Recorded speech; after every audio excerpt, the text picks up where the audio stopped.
আচ্ছা, আমি একটা ভিডিওতে বলেছিলাম যে বা যারা ধর্মের নামে অপপ্রচার করবে, ধর্মের নামে গালিগালাজ করবে, কাউকে ছোট করবে, যেটাই দেখবেন আপনারা আমাকে লিঙ্ক পাঠাবেন। অনেকেই লিঙ্ক পাঠাচ্ছেন, অনেকেই লিঙ্ক পাঠাচ্ছেন। আমি তার আগে ক্লিয়ার করতে চাই, যারা নোংরা, প্রথমত বলবো, যেখানে ঈশ্বরের নিয়ে ছেড়খানি হচ্ছে, প্রোটেস্ট আমি সেখানে করব। মেয়েদের ওপর অত্যাচার হবে সেটা নিয়ে প্রোটেস্ট করব। সমাজে যারা হেনস্থা হবে সেসব নিয়ে আমি প্রোটেস্ট করব, কন্ট্রোভার্সি করব। মেয়েদের সাথে অন্যায় হলে সেটা করি আর করবই।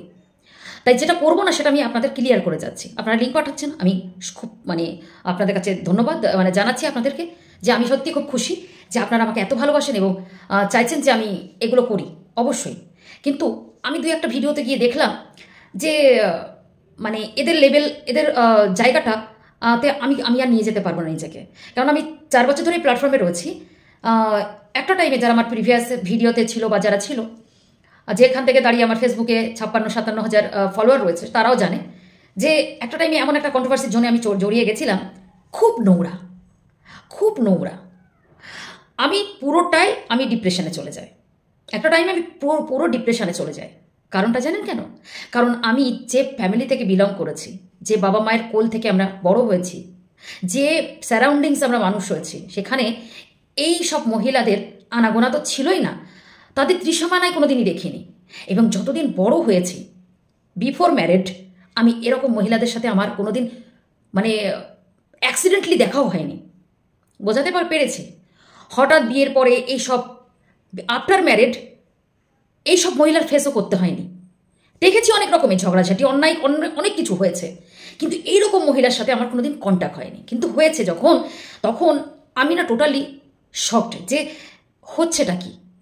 এরকমও মানুষ হয় যারা কিনা সন্তান, স্বামী, পরিবার, বাবা মা, ভাই বোন কিছুই মানে না, সম্পর্কের দায়রা বোঝে না, যার তার যেখানে খুশি যেখানে পারছে যাকে তাকে যার সাথে সব কিছু, টোটালি আমার নলেজের বাইরে, যেটা করতে এসেছি তার বাইরে।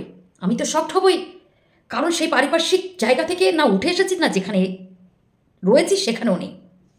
এই পরিস্থিতিতে আমি টোটালি বিছানা নিয়ে নিয়েছি।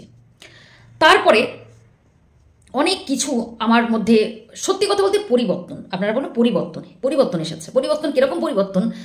কিছু রিয়েলাইজ করেছি, একটা জিনিস রিয়েলাইজ করেছি, যে নোংরাদের সাথে নোংরামো করতে গেলে আমাকেও সেই জায়গাটাতে পৌঁছাতে হবে, সেইটাই বেছে নিতে হবে। দেখুন, কেউ আমাকে গালাগালি করছে, তাকে তো গালাগালি না দিলে সে গালাগালি ভাষাটা বুঝবে না, ভদ্রভাবে বোঝাবো সে বুঝবে না। অ্যাকচুয়ালি তাই। দেখুন, যে এবিসিডি জানে না, তার সামনে যদি আপনি সবসময় অ্যাপেল, এলিফেন্ট, এগুলো যদি, A for apple, B for bat, C for cat, এগুলো যদি বলেন, আমি ছোট্ট দেখে বলছি, তো সে তো কোনো মতেই বুঝবে না, বোঝানোর চেষ্টা করলেও বুঝবে না। যারা ধরুন বেঙ্গলি মিডিয়ামে, তারা ইংলিশ মিডিয়ামের হয়তো সাবজেক্টের সব কিছুই জানবে। কেননা ইংলিশ মিডিয়াম আর বেঙ্গলি মিডিয়ামের ডিফারেন্স একটাই, যে ইংলিশে আর বেঙ্গলি এগুলো হচ্ছে ইধার উধার, বাট অনেকটাই আলাদা। ওদের সিলেবাস থেকে শুরু করে ওরা যেটা আজকে ক্লাস, আমি তো হচ্ছি ক্লাস 7-এর বাচ্চা, আইসিএসসি বোর্ডের ক্লাস 7-এর বাচ্চা যেটা পড়ে, সেটা আমরা বেঙ্গলি মিডিয়ামে মাধ্যমিকের সময়, আমরা যখন মাধ্যমিক দিয়েছি বেঙ্গলি মিডিয়ামে, সেই সময় সেটা আমরা পড়েছি। 11-12 সেইগুলো ম্যাথস থেকে শুরু করে সমস্তটাই। বুঝতে পেরেছেন তো?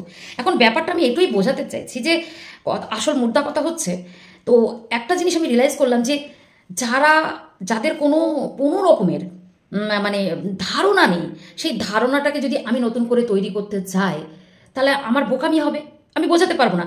জানেন, এখন আর কারো তর্কে যায় না। আমার সামনে যদি কেউ পড়াশোনা নিয়ে কোনো আলোচনা করে, যদি দেখি ভুলও করছে, আমি কোনো কথাই বলি না। আপনারা বলবেন কেন বলেন না, ধরিয়ে দিতে পারেন, না বলি না। কারণ কি জানেন তো, আজকে সেই যুগটা নেই, আজকে পুরোটাই সবটাই চেঞ্জ হয়ে গেছে। কারণ আমি বোঝাতে গেলে আপনার মুখটা আপনার মুখটাই এমন করে, আপনাকে তখন অশিক্ষিত বলে মনে হবে।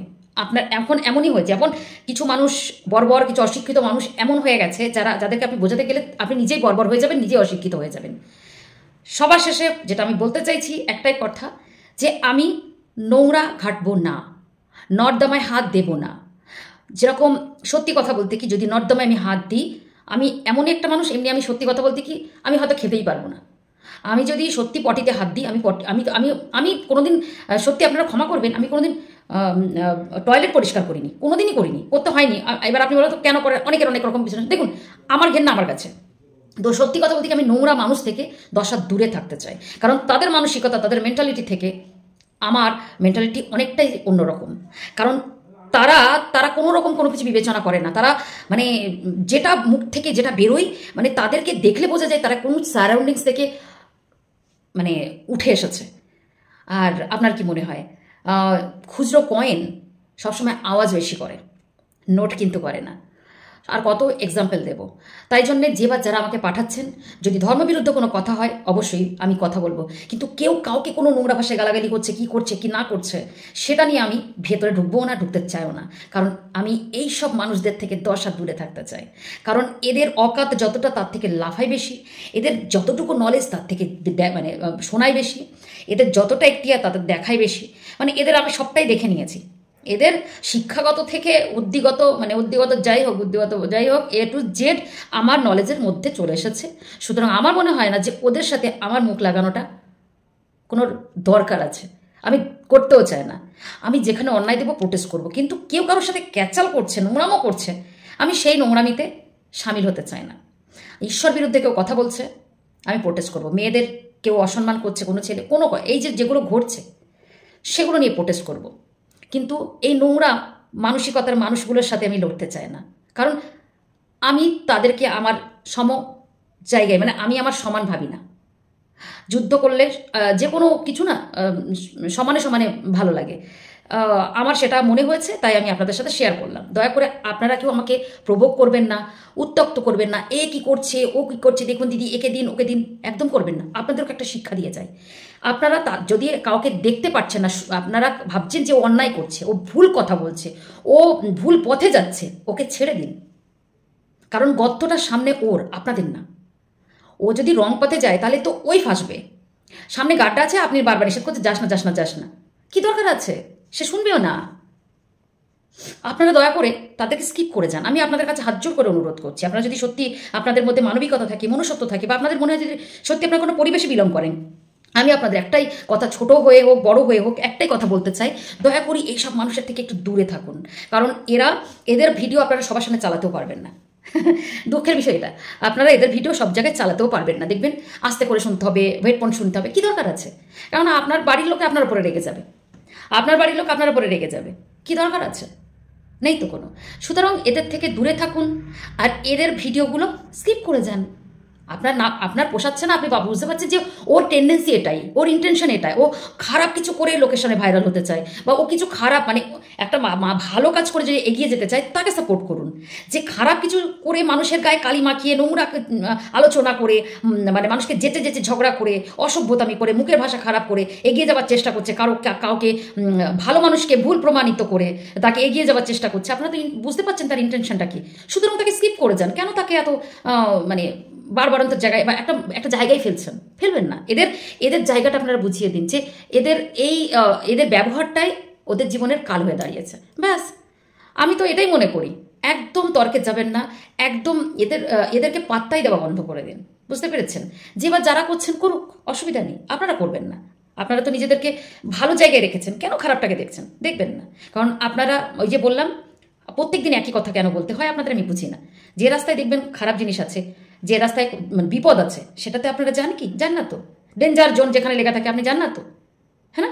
যেখানে ডেঞ্জার ওইটা থাকলে পর আমরা ভয় পেয়ে যাই না, সেখানে যাবেন না, প্লিজ যাবেন না। বুঝতে পেরেছেন? কারণ এখন সমাজটা সম্পূর্ণ আলাদা হয়ে গেছে, এখন পুরোটাই সিস্টেমটাই চেঞ্জ হয়ে গেছে। কারণ আপনি জিন্স টপ পরুন, নাইটি পরুন, ভালোভাবে থাকুন, তাতে আপনার দোষ, কিন্তু আপনি যদি শাড়ি পরে যদি কেউ দেখবেন এত লম্বা লম্বা সিঁদুর পরে ঘোমটা দিয়ে আবার অনেক কিছু করে বেড়াচ্ছে, তারাই আবার সমাজের সতী। বুঝতে পেরেছেন? তো এটা এখন অনেক রকমের সিস্টেম চেঞ্জ হয়ে গেছে, আপনাকেও সিস্টেমের সাথে নিজেকে চেঞ্জ করতে হবে। অযথা ফালতু লোকের সাথে মুখ তুলে কথা বলার কোনো প্রয়োজন নেই। প্লিজ, আমি আপনাদের কাছে হাত জোর করে রিকোয়েস্ট করছি, কোনো দরকার নেই। ডিস্টেন্স বজায় রাখুন, ভালো থাকবেন, মেন্টাল প্রেশার কমে যাবে, এদের থেকে দূরে থাকুন। সবাই ভালো থাকবেন, সুস্থ থাকবেন। আরও নতুন ভিডিওর সাথে দেখা হচ্ছে। ভালো লাগলে অবশ্যই লাইক, কমেন্ট, শেয়ার করে পাশে থাকবেন। সুস্থ থাকুন।